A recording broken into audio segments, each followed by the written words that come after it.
calls, so that in the event that you would like to come back and listen to this, you do have the ability to do so. So for today's discussion, you have myself, Liz Colon. I'm a senior education consultant here, and we have Sherry, the Director of Education Services. We're both here on the line with you. For other sessions, if necessary, will involve other members of our team, as many of you have possibly seen at this point. I know we've got a lot of folks who have been on our Ask the Experts before here on the line. So we probably know quite a few of these steps already, but our lines are muted for the call. We tend to have a larger audience for these calls, and so the lines are muted. If you have questions, you can ask them by raising your hand as demonstrated in the images here, or you can chat them to us in the chat box. First, during our session today, we'll be talking about the topic of the week, which is the heat meter. Once we're done with our discussion about the heat meter, you of course are free to ask questions about the heat meter, but we'll also open up the lines for questions about other modules. If at any point during the week you have additional questions about the topic today or other topics, feel free to email us at training@franconnect.com. And then these are the remaining sessions for the month of March. We'll be taking a break next week, but March 17th, we're going to be talking about going paperless with DocuSign integration, and we'll be talking about the use of DocuSign for things like our franchise agreement and perhaps non-disclosure documents or authorization for background checks. March 24th, we'll be talking about the mobile app. And then on March 31st, we'll be talking about pro tips for opener. Sherry's got a great call that she's done earlier this year that turned out really great, so she's going to be talking about those pro tips again. So I'm going to go ahead and jump out of our PowerPoint now and jump into the training environment, and we're going to talk a little bit about our heat meter. So the heat meter can be found under the lead record, so I'm going to choose Olivia here,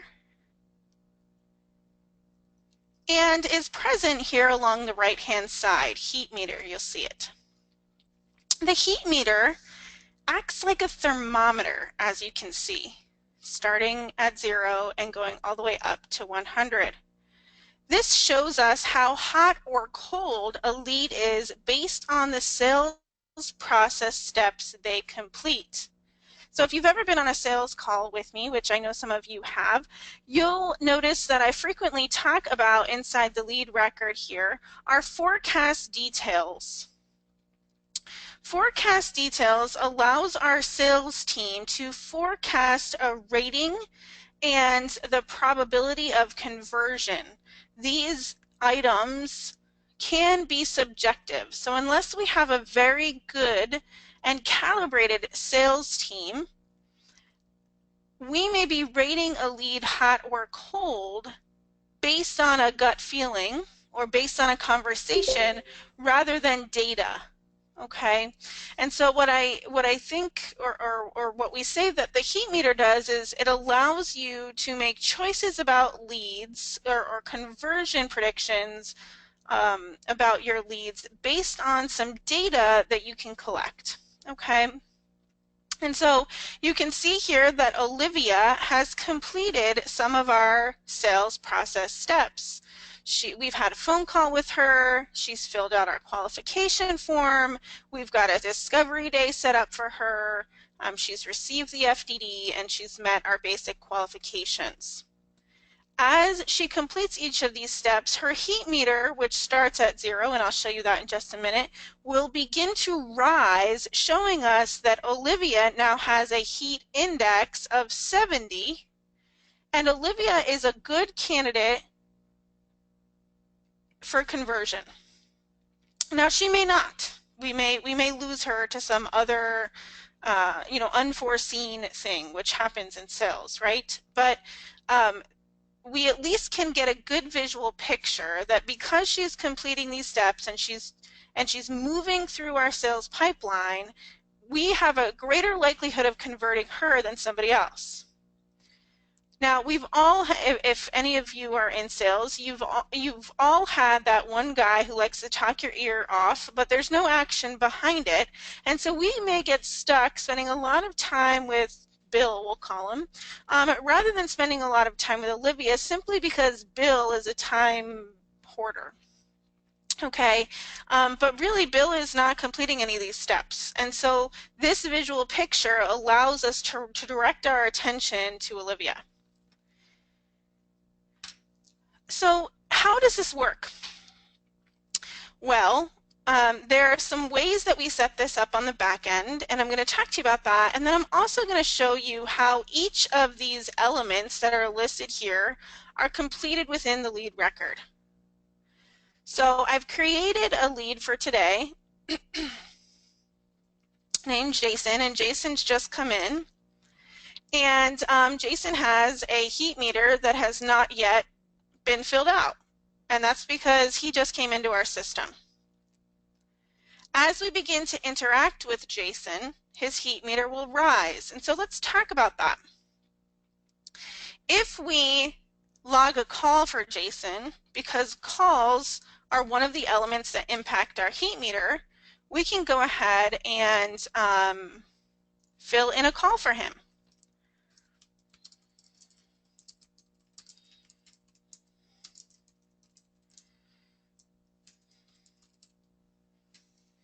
We'll go ahead and log that call. Next, we can send Jason an email, which is also an element of our heat meter.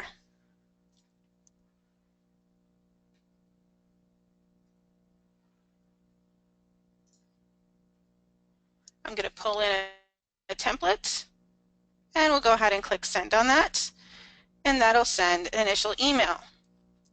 As we work with Jason more and more in calls and emails, we may have those have a point value that begins to increase the heat meter. Now you can see here that calls and emails do not a franchisee make, right? Do not an awarded franchisee make.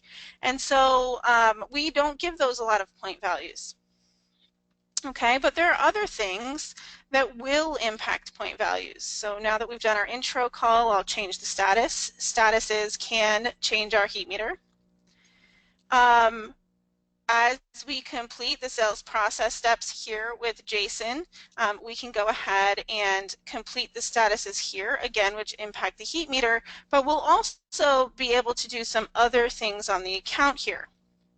One, for example, is sending him the FDD. So now that we've had a call with Jason, we're going to go ahead and send him the FDD.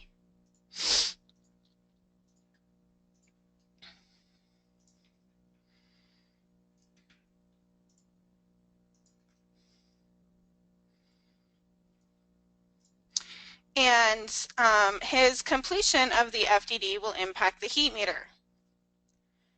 Additionally, we can go ahead inside his lead record and fill in his qualification details. Now, more than likely, you may be using FranConnect's web form, to which Jason will be completing his own qualification form. So he will go ahead and complete all of these details. And then once he submits the form, there's a special section of this form right down here called Heat Index Components that will allow you to select the elements of this qualification form that Jason has completed that he meets. Okay, so if his current net worth as reported by him meets our qualification amount, we'll go ahead and select what that current net worth is. Our cash available for investment, we'll go ahead and select that. Our investment time frame, our background, what type of background does he have, and is his background check approved? So assuming that all those are done, we can go ahead and mark those as completed. We'll also go ahead and record under the Visit tab that we have a Discovery Day visit scheduled.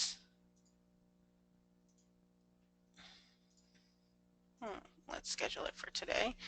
And he's coming. We're going to add it to our calendar. And we're just going to put that Jason is coming. and we'll mark that his visit is scheduled. So now back on our primary info page, we'll be able to see as the steps have been completed, Jason's heat meter has risen. Okay, so there's a couple of places that you need to go to make sure that you're filling them in order for this heat meter to rise, but they're places that you are going anyway.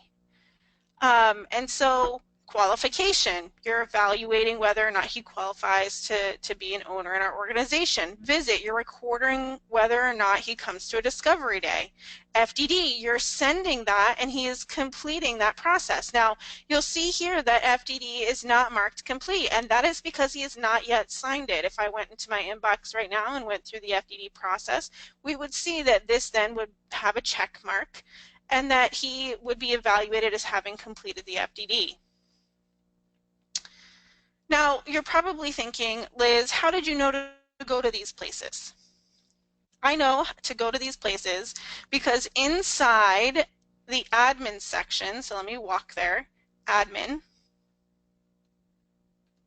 sales, scroll down a little bit, configure heat meter, we are able to see where the heat meter, where in the record data needs to be input in order to have impact on the heat meter. And those are these little I's right here. So the score for form completion is gathered from the qualification details tab inside the record. The background check approved is gathered from whether or not the background check was approved in that qualification details tab I just showed you a moment ago. The net worth score is found in the same place as is investment time frame.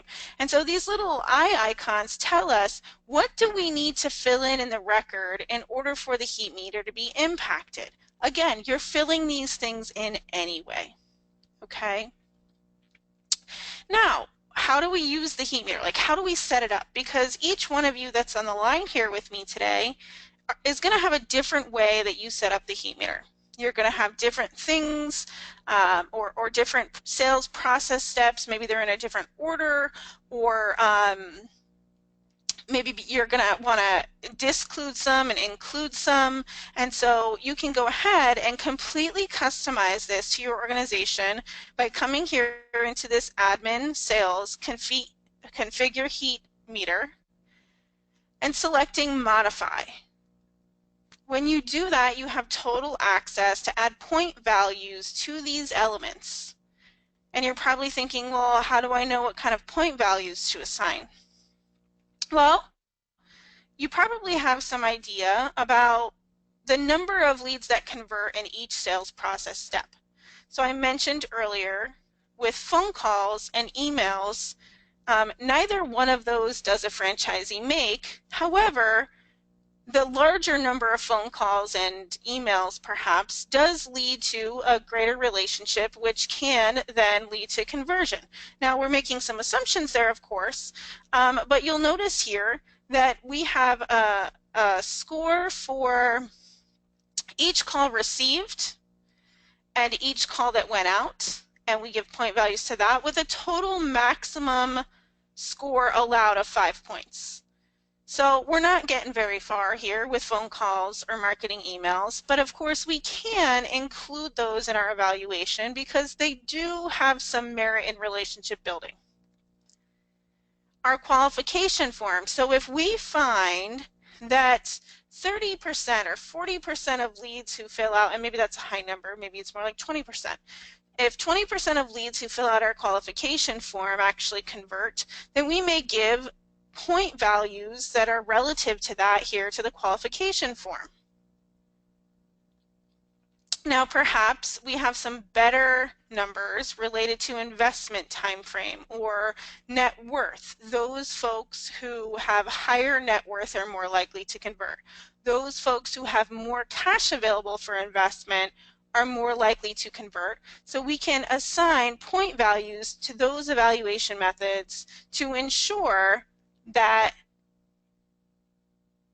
we're getting that heat meter is appropriately jumping for folks that are more qualified. Now, I have a use case of a gentleman who was on the line with me who said his discovery day results were that about 50% of people who come to discovery day convert. Well, that may be similar for your organization. It may be a little bit higher, a little bit lower, but discovery day was like a pivotal moment in his organization for conversion. And so he may give discovery day a point value of maybe 20 points. And so after discovery day, that heat index is going to climb, and our sales team can then make better decisions about whether or not this lead is going to convert. And it's a greater, it's got a larger sort of data approach than just sort of having a gut feeling about somebody. And like I said, you know, I was a franchisee for a long time. After talking on the phone with someone, I could tell pretty closely whether or not somebody was going to purchase my services. And so we have a good idea upon talking to people, especially we've been doing this a long time, whether or not they're going to convert. But our gut feeling isn't data. And so here's a way for us to say, well, we know a percentage, 50% or 60% convert after discovery day, so we're going to make the heat meter rise relative to that so that we can go ahead and see that visual element. Then my sales guy who's spending time with Bill, who's chatting his ear off, I can refocus him to spend time with Olivia, who's really moved through this process, and she really needs his attention versus Bill, who's chatting his ear off, right? So we can go ahead then, and once we're done making our configurations, we'll click Save. And so now we have a score. Now you can see here that the total maximum score is 88, which does not equal 100. That's okay. The heat meter is done on a percentage basis, not on a total point value basis. So I've seen heat meters that have 140 points.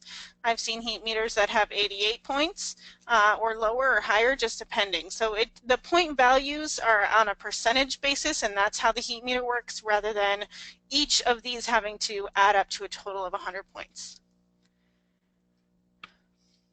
Now, you're probably thinking, okay, what are some other ways that I can customize this? So on a basic level, we can turn these elements on or off. And for example, virtual brochure is not an element that we use anymore, and so it is turned off here in the system. It is not a method by which we are evaluating leads. Additionally, I personally, and this is because I am super type A, for those of you who have been on calls with me, I really dislike phone calls and marketing emails being on the top. I think each process step in the order in which it's completed should be from the bottom up, because we start at nothing and we work our way up to something. And so I typically put phone calls and emails all the way at the bottom, and so I can resort these, whoops, and I can put them down at the bottom. And then if after my phone calls and marketing emails is the FDD, then I can go ahead and move the FDD down and kind of raise this up based on how these steps are completed in my organization. And I can make those adjustments, and then I'll see that reflected in the lead record. I can also define the lead qualification criteria, which means what is the range I'm looking for. So cash available for investment for our particular franchise can be under 200,000. Then liquid net worth can be under 500,000 in order for them to qualify. But if I need to make adjustments to what's in my system, I can go ahead and select Modify from the action wheel, and I can say that in order to qualify and meet the criteria, their cash available for investment needs to be 200,000 and above, or 400,000 and above, or even over 600,000. I can do the same for my liquid net worth. And then my employment background, which are non-numerical qualification parameters. So perhaps I am a tutoring franchise, and one of the qualification criteria is that you have to be a licensed teacher in order to own this franchise, well, then we're looking for licensed teachers, and we want to make sure that that's one of the qualification parameters, and we're going to choose and select this as their background. So from employment background, you know, we have a couple of here, and these can be modified from the form generator.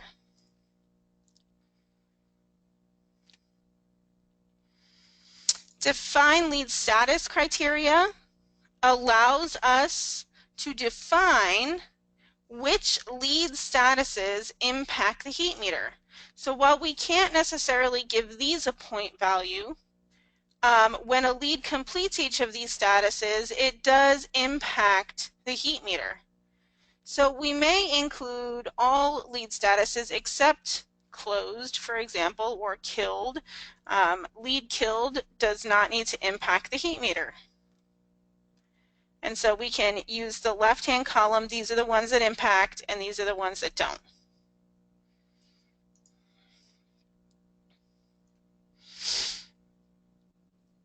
Again, our heat meter is intended to be a visual representation of whether or not this lead is hot or cold. So it takes some of that gut feeling out of our sales process and puts in a more data-driven approach to whether or not this lead is going to convert. Now, the more data you have behind this, like 60% of leads who attend Discovery Day convert, the more data you have behind this, the more data-driven you can take with this, which will help you then gauge conversion a little bit more easily.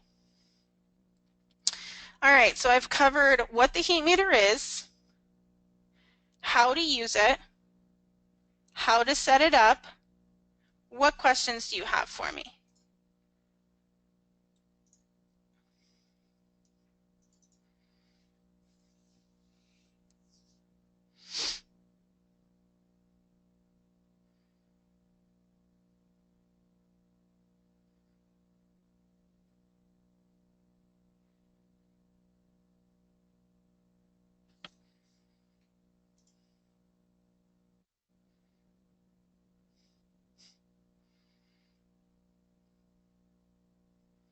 Give it a minute.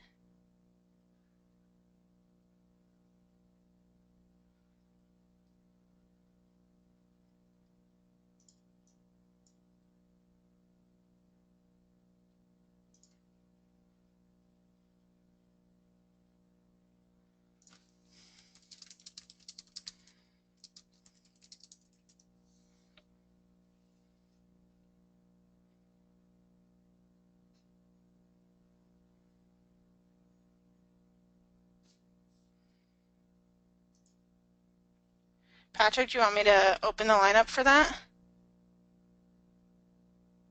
Okay.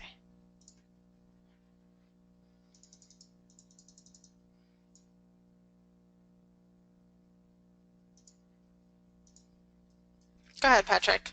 Hey, Liz. Hey. How are you? I'm doing okay. Good. So my question was, I was just trying to get to an active lead so I could see something before I asked, but which I'm there now. Mm-hmm. So you had mentioned earlier on that when you look at an individual leads page and you see the forecast and details section, I'm trying to correlate if there's any connection between the two. So There really isn't. Yeah, that's what I was thinking, that there wasn't, but for some reason I thought you had alluded that there might be, so I just wanted to check. What I was saying is that the forecast details allow your sales team to give example. So if I'm a sales guy and I'm like, well, I had an initial conversation with Olivia, seems like she's pretty interested based on her timeline to, you know, buy. She's looking at about 6 months down the road. So I can say, all right, you know, we'll close her around October, right? And then there are some forecast reports in the report section of sales that will allow us to kind of take a look. But everything that's here in forecast details is either I've gotten some indicator from her that she's interested. I think based on the conversation, we've got a probability of conversion around 50%. You know, she sounded okay. She's warm. You know, and the same up here with lead rating. You know, oh, she's warm. But like that's based, that's just based on a conversation or a couple of conversation. It's not really data driven. It's a gut feeling. And of course, I'm not discrediting our sales guys' guts feelings because we probably have some guys that are really, really good at it. Yeah. But we also have to be very calibrated in our organization. And if Bob's having a bad day, Bob might talk to 6 candidates and they all don't look good, but maybe they are good. And so So what? these, go ahead. Sorry, I didn't mean to cut you off. I'm looking at a live example here, and so I'll give you my facts, and then I'll give you what I'm thinking I need to do. So Sure. this one is someone I'm working with that's I feel very confident about, and at some point in here I actually did put in 70% feel Mhm. good type ratio, and he's all the way at the point of validation at this point. So after Mhm. validation would be discovery day. So he's pretty deep, and Mhm. my heat meter based on how I have it set up, I have him at 30%. So I'm thinking that I need to go reassign point values so that it matches more of where he is and what I'm Yes. thinking. Yes. And I think to take that a step further, Patrick, I would look at the data that you have to say, based on what we know about all the leads that have converted today, uh, um, once a lead gets to X point, they're this percentage likely to convert. And then we'll assign greater point values to those places. So if validation is if the completion of validation typically means that we're more likely to convert whatever that percentage is, then we need to hike up validation. And we don't actually have that here in the system, but maybe it's discovery day on your end or the step before validation that we actually have reflected on the heat meter. Mm. But it's better to take a more data-driven approach to that um, rather than wanting to like hike it up for one lead. And I know that's not what you were saying, but Yeah, no, it makes sense. I understand where you're going. yeah. So but my whole point with forecast details and lead rating is that they're subjective. It's based on the way you feel about someone versus based on historic data that tells us that somebody is more likely to convert because of X step in the process. Um,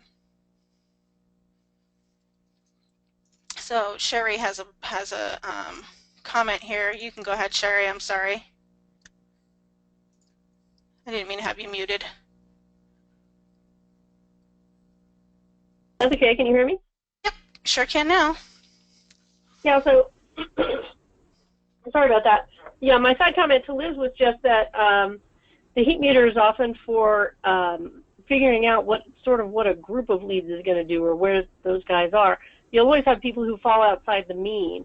So the question that I would ask you is, you've got this one lead and you feel really good about him. You think he's going to go all the way to the end of the process. But you have another guy who's done all exactly the same things and you feel like he's not going to make it to the end of the process. You may not get the heat meter to accurately reflect every single lead, but over the big picture, ideally you'll be able to tune your heat meter so that you'll have kind of a good idea of where somebody's going if they've done X number of steps. You'll always have your personal opinion about whether the guy's hot or not, and like Liz says, there's no reason to discount your gut feelings, but over the larger haul, we do have some data, and maybe we ought to be using it. Yeah, and so Kelly just mentioned, Sherry, about the heat index report. So if we come into admin, nope, sorry, went the wrong way. If we come into sales and we go into reports, so Kelly was talking about homepage, I was talking about the report. We'll show both. And we come into the reports. Down here we have I'm sorry, it's just going to take me a moment to find it. A lead heat index report. So under activity reports, we have lead heat index report. And this report Now, I'm pulling this data from a training and sales environment, so it's not going to look very pretty. But this will show us, for example, that Olivia has completed these steps and which ones she's completed. Now, if we export this report, we'll be able to get a better count of the number of people who have completed these steps as a percentage, so that we can better assign point values to those steps in the heat meter. And then additionally, on our home page, thanks Kelly for clarifying, we do have the heat meter or hottest leads widget, which actually will show us who our hottest leads are. So right now, Olivia is our hottest lead at a heat index of 77%. So this is a good indicator to us on where we need to spend our time.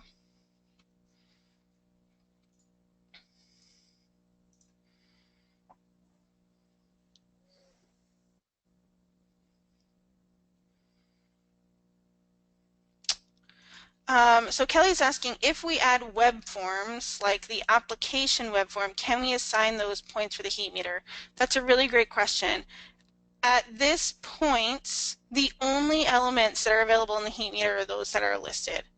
And so we don't have additional ways to sort of add our individual sales process steps to the heat meter.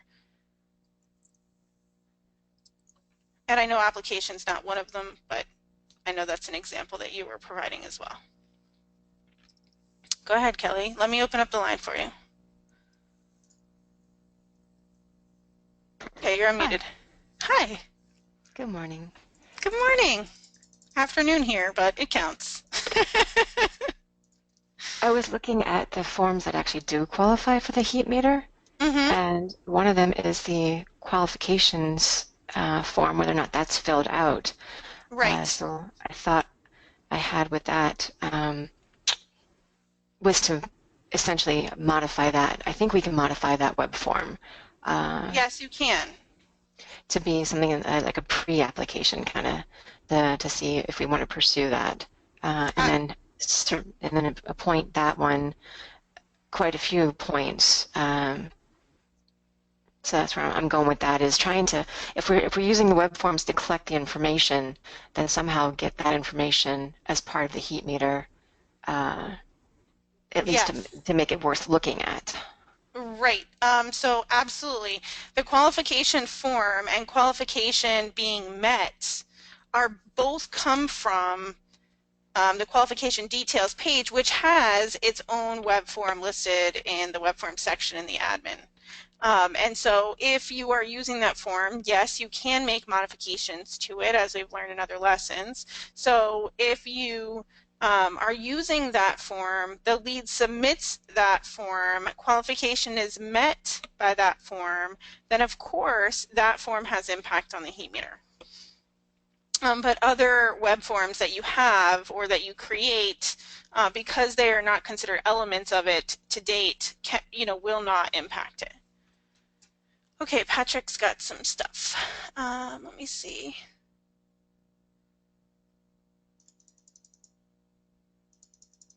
Okay, I think I answered your first question, Patrick, if you can add other web forms to the heat meter.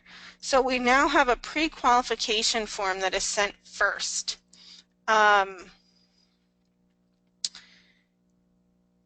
We may have to take a look at it, Patrick. I think because most of the elements of the qualification are coming from that one section that says heat meter elements, it just depends on how it's set up, I think. So, for example, under Olivia's record, under qualification details, I've gone ahead and marked the heat index elements, the heat index components. These were a manual change, and so these are the ones that are really having the largest impact on them.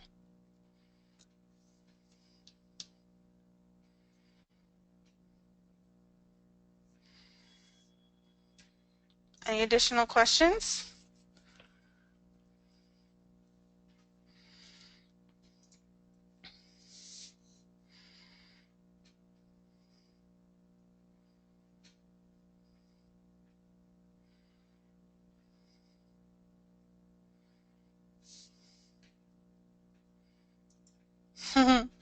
I'm getting just comments that heat meters need to be updated. Absolutely.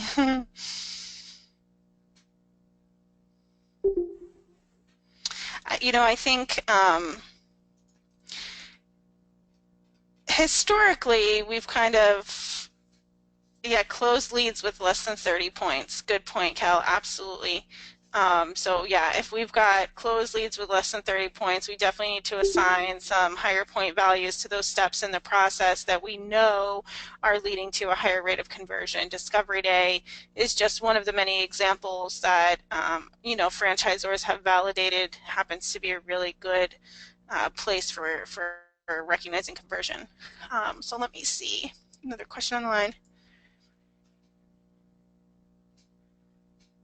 Are there any graphical reporting options with heat meters and lead values? So Pete, I need you to elaborate maybe a little bit more for me on that one. Go ahead, I've unmuted your line. Yes. Pete, are you there? Oh, come on. Yes, I am here. Yes, sorry. Okay. No, it's okay. I just want you to elaborate for me. You said, are there any graphical reporting options with heat meters and lead values? What do you mean by that? Oh, I guess I was more just curious about on some of the heat reports or the index reports, if you could have something visual beyond just the table data. You know what I mean? It's fine the way it is. I just was curious if there was any visual reporting, like on the dashboard on your homepage where it shows the heat map. Visual. Yeah, this is it really. Okay. I was just looking in the dashboard if we had any additional, and it doesn't look like we've got anything additionally here on the dashboard, because typically the dashboard is like, the place where we see these graphical charts. Sherry just let me know that she's checking in one other place, so she'll get back to us on that one. Thank you. You're welcome.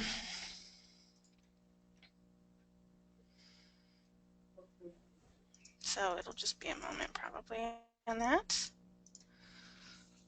Of course, so just to, not that you want to do this, Pete, but under reports, under our activity reports is where the lead heat index report is. And of course, this can be exported to Excel, so you could make whatever pretty graphic chart that you really want to. Not that you want to, but the capability is here for this same data to be converted into Excel.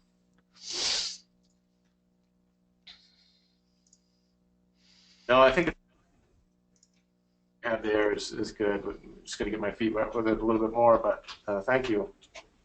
All right, perfect.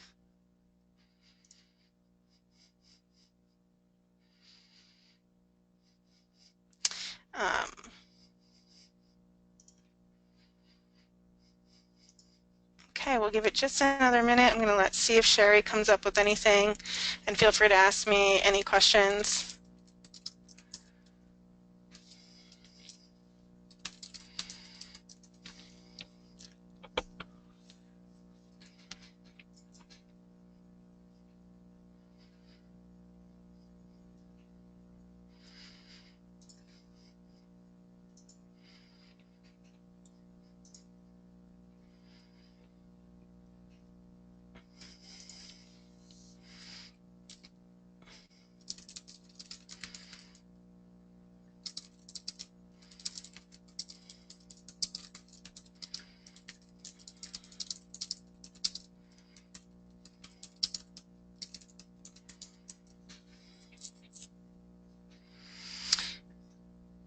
Okay.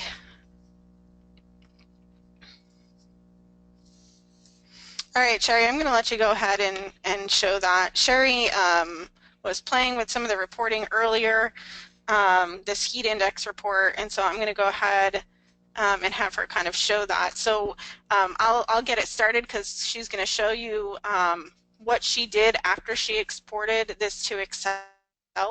And so she obviously, you're going to see quite a bit of data in the report that she pulled. She actually pulled valid data. And so she'll go ahead and show you what she did. Yeah, Kelly, that's what Sherry was just exploring, and it's not an option in there right now. So, okay, so what Sherry did is she came into the lead heat index report and she exported to Excel. And now, Sherry, I am going to change the presenter to you. Right. And it's all yours. All right. I've got a hand somewhere where I thought I did. Oh, maybe it's gone. Okay, it's all yours.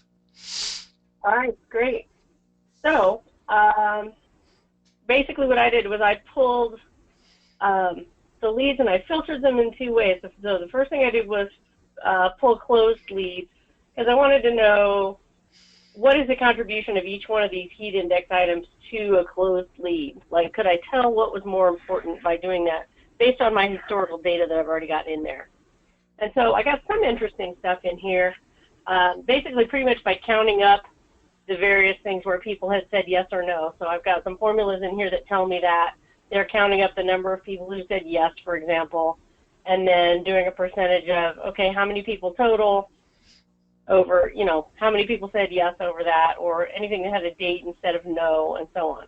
So this was kind of interesting. We found out that discovery date doesn't seem to contribute a lot to the total bottom line of who gets closed. And I thought that was kind of interesting because that's really kind of an important step in a lot of people's day. And so FDD looks more important and the qualification form looks more important in terms of percentage of things closed. And I thought that was kind of interesting. And I thought, well, I wonder what that looks like for killed leads. You know, is this the same percentage across all leads, and so it doesn't really matter what any of these things are, or is there a difference between that and the killed leads? So basically, I pulled closed ones and I pulled killed ones and applied the same formulas to them, basically. Now I've got a lot more killed leads than I do closed leads by the nature of sales. So I grabbed those two things. Oops, wrong thing. I'll show you that in a sec. Basically, so what I did was I pulled the closed leads and the killed leads to see if my percentages were going to be different. And they were different, but mostly based on volume, just because I have so many killed leads in here that I have, you know, 3% and 0% and so on. And I thought, well, okay, maybe I'm not looking at this right. So I was able to pull what's the success rate of every event. And so Discovery Day, as it happens, had a very low number of people of either stripe who did it. So between, 19 closed leads and 17 leads that eventually were killed who came to Discovery Day, you know, we have about a 53% success rate on Discovery Day.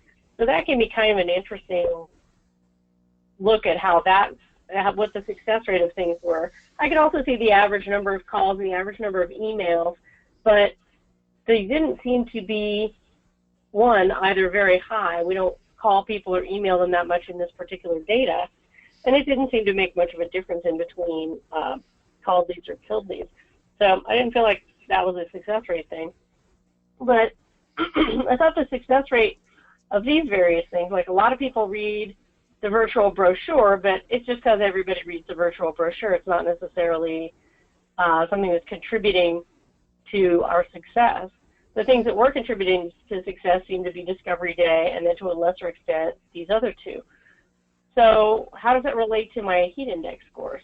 Well, so I pulled the heat index scores from this particular data, and they look like this. And I see that the qualification for MET actually has kind of a 50% success rate. It's got a very low data field, so there's only so much credence you can give it. But it seems to be more successful, almost as successful as Discovery Day. Yet it's the same basic value as a phone call, which has no value. So I might want to take a look at these various things, and each one of these might be different to you. But basically, this is a lot of different ways that you can look at this data, and this took me, 10 minutes to pull. And this might influence how you tweak those points. I haven't really had the opportunity to go tweak the points and see if it makes the guesses any better. So that would be my next thing is to figure out what the other, tweak some of these values and see if my guesses get better. I wanted to see how good my guesses were in here. And so I just pulled a quick little success rate thing, basically what I did was I took these names, right, and I just grouped them into, I know what the heat index is, and so I just grouped them into success rate groups. So like success heat meter from 1 to 10, this is how many people there were. And so when I look at those next to each other, I can see that people who had a low heat meter rating, about 44% of the closed leads had a 1 to 10. So like Kelly was saying before, ooh, you know, I could do better. I was doing pretty well with the killed leads though. And you can see where the profiles are kind of the same. Lots of people have a low heat index score because a lot of people don't complete everything. So this is another way for me to kind of get a temperature rating of how well am I doing with my guesses.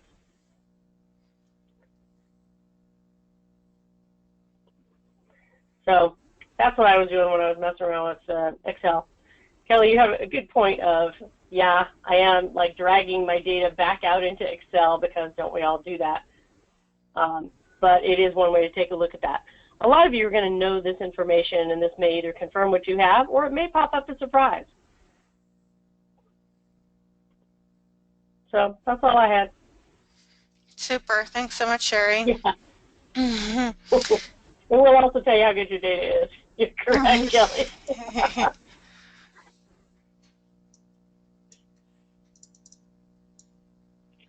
Okay. Any other questions on the line?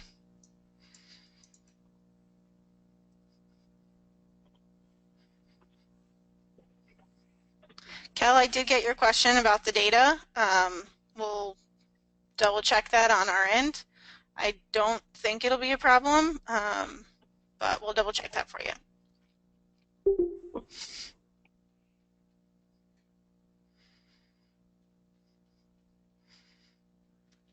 All right. Well, if there are no other questions, we appreciate your participation.